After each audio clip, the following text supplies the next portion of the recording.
Unit 13, Picture Writing. Basic Sample. Joshua was begging for food on a dirty street full of trash. His life had fallen apart several years ago as a result of bad luck, poor decisions, and a daily struggle with alcohol. Joshua noticed a young man walking along. He seemed to be in a good mood and was whistling happily with his hands in his pockets.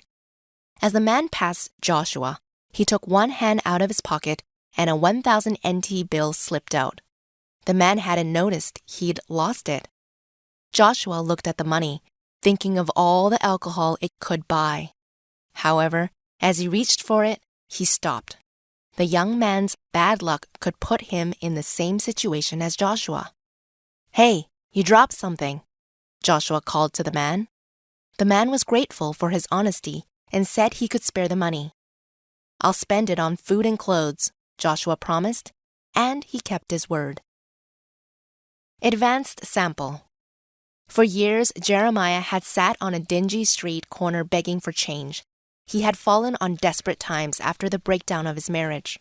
One day, a young man strolled by with his hands in his pockets.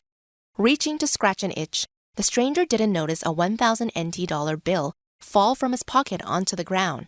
However, Jeremiah's eyes locked onto it instantly. For him, this crumpled banknote represented a week's worth of meals, or maybe a pair of shoes.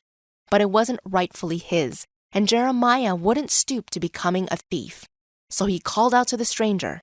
His heart sank as the man turned around, but Jeremiah smiled anyway as he gave up the money. The young man paused before grinning widely. "You passed! Congratulations!" What? Jeremiah looked up, confused as a crew with microphones and cameras emerged. The young man explained that this was all a social experiment.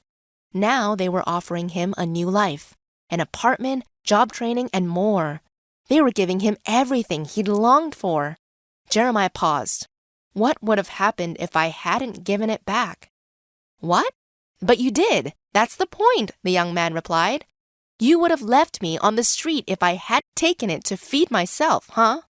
Why would you mess with someone's life that way?" Jeremiah sat back down. "I'll make my own way, thanks. I don't need qualified charity." The shocked crew members looked at each other and then slowly left. Jeremiah felt a strong sense of self-worth right then. He determined then and there that he'd work to better his own life rather than let others decide his fate for him.